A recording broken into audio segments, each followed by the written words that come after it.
Before we start this video, the topics that I'm discussing is really serious and want to be taken strongly.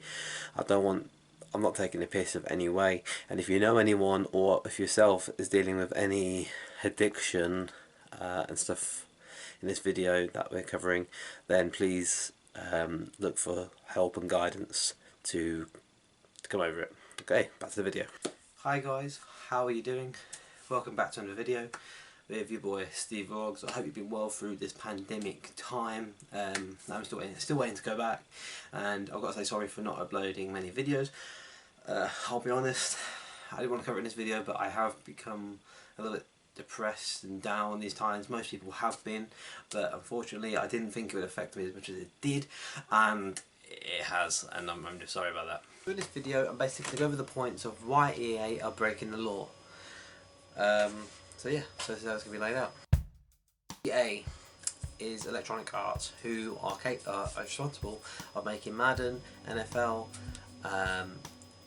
ice hockey, I think I always said that, FIFA games every year, as well as Battlefield and Need for Speed. The problem this company has done is made underage gambling. And it's been going on for years. So the problem started when FIFA 09 came out. They made a game called a game mode called FIFA Ultimate Team, where you can buy to get more coins and more something called FIFA points. Again, which you can open packs with only, I think, is by using your credit or debit card. Now this is where obviously the underage gambling comes in as such. So the game is basically rated as a free plus through PEGI, which is the Pan-European Game Information, which basically sets the laws of who can play said game. So football and car racing games are normally set to free plus. Anything with a bit of violence is 12 onwards. But what I've come across, which is quite illegal, I didn't realise, they've actually covered up this gambling tactic and put it under a free plus game. And on the PEGI website, which is not the only thing to go on, you can go on it, and on the first page it says, if you click on the age groups of the games, it tells you what you can and can't do. And on the 12 plus, it says anything basically with mild gambling onwards. So if you're under the age of 3, that should be on the game. Yet EA have published this game for years now. I said FIFA 09, so they're going for a while, but no one's actually took action to sort this out. So obviously kids are using either their mums and parents' credit cards or actually paying for themselves. But again, this is promoting underage gambling, which obviously is addiction, like anything, like gambling to drinking to smoking. Anything's an addiction, but trying to low-key this to an underage audience is bad, and this is why I've had enough. Because not only that, so going back to the conversation I was talking about with the FIFA points, where you're paying on the mum and dad credit cards, that's basically a pay to win. You can pay from around about 79p and get the small chunk to around about £100 a time, getting the massive ones. And is it worth it? Probably not. You can probably gamble at least. Let's just say, it's a bit far-fetched, but let's just say you spent £1,000 on FIFA points. That's a lot of in-game money to buy and play with. 10 times out of 10 you are not going to get, let's say, like the best players in the world, like Lionel Messi, Cristiano Ronaldo. You probably 1 in 10, like you probably will get them, but if you're going to spend £1,000 to do so, then it's really not worth it. But not only that, I can't say you can be guaranteed or not guaranteed. It's basically gambling. It's betting. So the game wants you to not get these players. So I'm going to say realistically, you're not going to get the players if you spend £1,000 or more. So it's just come to my attention that this needs to be looked at. So EA has made literally millions each year, releasing a new game, which is copy and pasted, by the way, and I'll get more on that in a second. So they literally make millions and millions, and they've even made more profit this year than they have the previous years. On an article that was made in this year in May.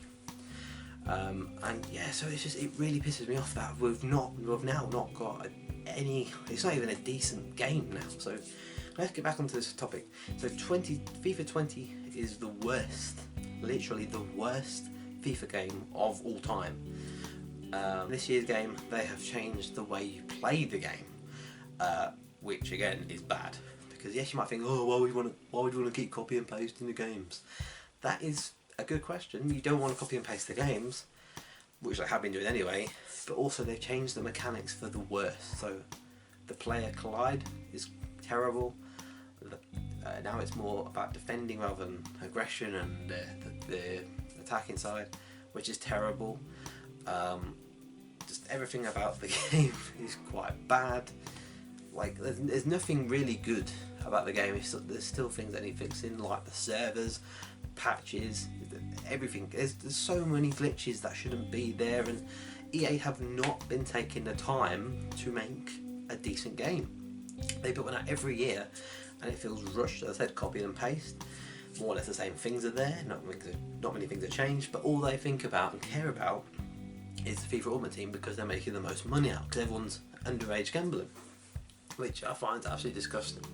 Not really, because now we've got, so this, as I mentioned, this game is the worst game of the year, and the only way you can kind of play FIFA Ultimate Team this year is pay to win. So in previous years, you could play FIFA Ultimate Team single player mode, so you don't have to be, so basically it's not anyone online, it's just AIs, and you can choose a difficulty to your liking, blah blah. So that's good. So they got rid of that, which I think is ridiculous. They've got something different in called squads, but that's a specific team and you keep playing them in different difficulties, which is, again, if you've got a crap team and they've got better players, you're not going to hardly win. Second thing as well, with Ultimate Team, I've been playing it a lot. I got pissed off because people had sparkly, insane players done better than my players. So I thought, let's do this. Let's just buy bronze players, a load of crap players, and see if I can actually match up against someone else. Nope, I got absolutely mullered because my players were so shit. So the matchmaking of the cards and the skill level of the teams that you've got, that's broken. It does not do that at all, so you literally lose in a fighting battle. So the only way you can actually play this year's one is pay to win. About this is that they are paying, or making you pay £50 to £80, depending on the free versions that you get of FIFA. If you spend £80, they give you extras, so you get loads more packs for Ultimate Team throughout the year on so many different weeks. And again, that gives you more chances of getting better players, but you still have to pay extra. So along that, you're still paying, so as well as paying like the high-end game or FIFA, you're still then paying extra on top just for in-game currency, which then you spend on packs, and then it's a gamble. So like, you're not guaranteed a secure thing. So I think if they took out the FIFA Ultimate points, but keep the in-game currency and make it absolutely better like that kind of thing, it'd be much better down the line, in my opinion. But this is a video that I wanted to express how I think they need to be stopped. There is an article from last year where apparently they're going to stop doing packs. Well, in this year's game they made packs anyway, so maybe it will continue or it will stop in next year's game. I don't really have a clue. And also there's what pisses me off a lot, EA has been put in, I don't know if it's MPs or whatever, but they've been in court and they've been asked about these things, but they call them loot boxes, or they ask them about the loot boxes or crates. Does your game contain this kind of gambling? They said they don't see it as gambling, they see it as a Kinder Surprise. They literally quoted paying with a credit card or paying with cash to get a code for so many FIFA points, so then you can spend them in game as a surprise with the FIFA with the packs mechanics. So I find that pretty shit from a high-end company that's not delivering service of what they need to do. So they literally compared opening packs where you can get players, and obviously to get packs you have to pay for these points, so technically you're gambling anyway. They're seeing that as a Kinder Surprise, and I think that's where we need to stop. I think we need to all come to terms and stop. And there's quite a lot of people, adults wise, that don't know this is going on. They think it's football. My kids love football. That is not the case. This is more like a gambling simulator, as well as other stuff. Obviously there's other modes in FIFA, but your kids are more drawn to this mode because everyone's doing it, YouTubers are doing it, but you don't see how much they are spending for these packs. They've got so many coins and so many points ready to spend, and you don't see how much money they're actually putting in, and that's what probably puts kids' minds like, oh, I can do that, this looks fun. So they're not actually expressing to the younger viewers that we are paying for these. This is, you can get addicted. There's no concern. I'm not having a go at anyone that does it because I like to see what cards they get and players they get, but also they need to kind of change, as I said, the age limit of the game, and then make it higher up with a decent age, so younger kids can't actually play FIFA, or they need to stop it altogether, or there needs to be something on there that restricts kids from actually getting onto your mum's credit cards and debit cards and spending this much money and getting addicted, as I said. So that should be it for the video. Now I'll go and edit it and hopefully it'll be perfect. And yes, and hopefully I'll make more videos for you in the near future. There is one more video that I'm thinking of coming quite soon, so look forward to that. So if you are new around here, please hit the subscribe button at the top. I've only got 100 subscribers. I have lost one, I don't know where he's gone, but they've gone. So I've only got 100 subscribers. Hit that, hit the notification button, so then you stay up to date with all the latest content and videos that I do. So in this video, get the point across that EA is doing something bad, and we can probably stop it. Someone puts a petition together, etc. This has been your boy Steve Vlogs. We'll see you in the next one. Bye.